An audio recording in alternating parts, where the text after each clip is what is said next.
మనం ఈ మధ్యకాలంలో కొన్ని వీడియోస్ చూసాం.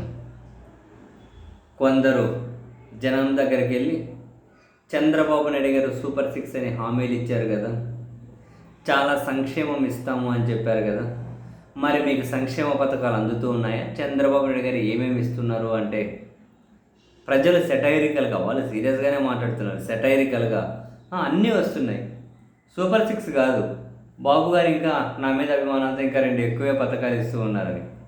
ఏంటి సూపర్ సిక్స్ వస్తున్నాయా అని చెప్పి అడిగితే ఇటువైపు మైకు పట్టుకున్న వాళ్ళు వస్తున్నాయిగా, అమ్మఒడి వచ్చింది, తల్లికి వందనండి వచ్చింది. ఎంత వచ్చింది? మామూలుగా 15,000 ఇస్తా అన్నారు, కానీ మాకు మాత్రం 30,000 పడిపోయినాయి అకౌంట్, ఒక్కొరికి 30,000 ఇచ్చారని జనం పంచులు వేస్తున్నారు, మాస్ పంచులు. రైతు భరోసా 20,000 ఇస్తామన్నారు, లేదా 40,000 ఇస్తూ ఉన్నారు. ఉచిత బస్సు మా ఆడవాళ్ళందరూ బయలుదేరిపోయినారుగా, ఇప్పటికైనా పోయారు దేవస్థానాలకు తిరిగేసి వస్తామని చెప్పారు. ఇంతకుముందే బస్సు ఎక్కిపోయారు మా ఆడవాళ్ళు. ఉచిత బస్సు వస్తుంది. నిరుద్యోగ భృతి మా కొడుకు ఇస్తున్నారు, 3,000 ఇస్తామన్నారు, సరే కష్టాలు ఉన్నాయని చెప్పి 6,000 ఇస్తున్నారు. అన్ని పథకాలు వచ్చేసాయి, చెప్పిన దానికన్నా ఎక్కువే వచ్చాయి. మాకైతే అన్నీ వచ్చాయి, ఒక్క పథకం కూడా రాకుండా లేదు అని జనం అంటే ఇవ్వట్లేదు అనే ఒక అసహనం, ఇచ్చిన మాట మీద నిలబడలేదు అనే ఒక అసహనం, ఒక్క సంక్షేమ పథకం కూడా అందలేదు అనే అసహనం, ఈ విధమైనటువంటి పంచులు వేస్తూ ఉన్నారు.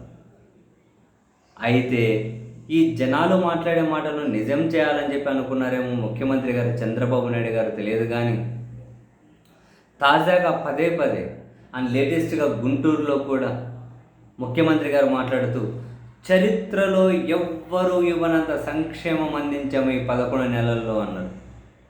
ప్రతి చోట ఈ మాట అంటూ ఉన్నారు, చరిత్రలో ఎవ్వరూ అందించని సంక్షేమం అందించాం. నేను అనునిత్యం మీ జీవితాల గురించే ఆలోచిస్తూ ఉంటా, పడుకునేటప్పుడు కూడా మీ జీవితాలు ఎట్లా బాగు చేయాలని చెప్పి ఆలోచన చేస్తాను. చరిత్రలో ఎవ్వరూ ఇవ్వనంత సంక్షేమం మనం అందించాము అని చెప్పారు. ప్రాక్టికల్గా ఏమిచ్చారు? పింఛను 1,000 రూపాయలు పెంచారు. గ్యాస్ సిలిండర్లు కానీ అవి ఇంకా సబ్సిడీ లేదని చెప్పి మళ్ళీ ఆ డబ్బు మళ్ళీ రీఎంబర్స్ అవ్వట్లేదు ఇంకా. మరి ఇంకేం చేశారు? ఒక్క సంక్షేమం ఏదైనా, తల్లికి వందనమా, ఉచిత బస్సా, 18 ఏళ్ళ నిండిన వాళ్ళకు నెలకు 1,500 ఇస్తామన్నారు, అది ఇచ్చారా? నిరుద్యోగ భృతి ఇచ్చారా? 144 హామీలు ఇచ్చారు, ఏమి ఇచ్చారు? ఏమి ఇవ్వలే. మరి ఇంత కాన్ఫిడెంట్గా ఎట్లా చెప్తారు చరిత్రలో ఎవ్వరూ ఇవ్వనంత సంక్షేమం మనం ఇచ్చాము అని?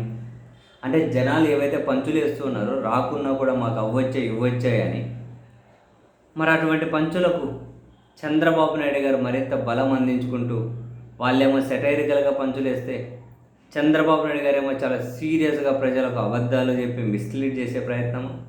మరి ఎక్కడిచ్చారు సంక్షేమం?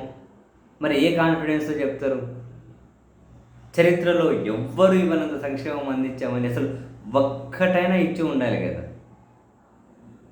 ఒక్కటైనా ఇచ్చి ఉండాలి కదా. మరి లాజిక్లు ఏంటో మనకైతే బతిగా అర్థం కావు. అంటే అంత కాన్ఫిడెంట్గా ఎట్లా చెప్తారు? అంటే జనాలకు తెలియదా? వచ్చిందా రాలేదా, ఇచ్చారా ఇవ్వలేదా, జనాలకు తెలుస్తుంది కదా. మరి వీళ్ళంత కాన్ఫిడెంట్గా, జనాలు ఓ పక్క అటువైపు మాస్ ర్యాగింగ్ చేస్తున్నారు, మాస్ పంచులు ఎత్తున్నారు. సంక్షేమ పథకాలు ఇప్పటికి 3 సార్లు ఇచ్చారంటున్నారు సెటైర్లు. కానీ సీఎం సార్ ఏమో సీరియస్గా ఎవ్వరూ అందించేంత సంక్షేమం మనం అందించాం 11 నెలలు అంటున్నారు.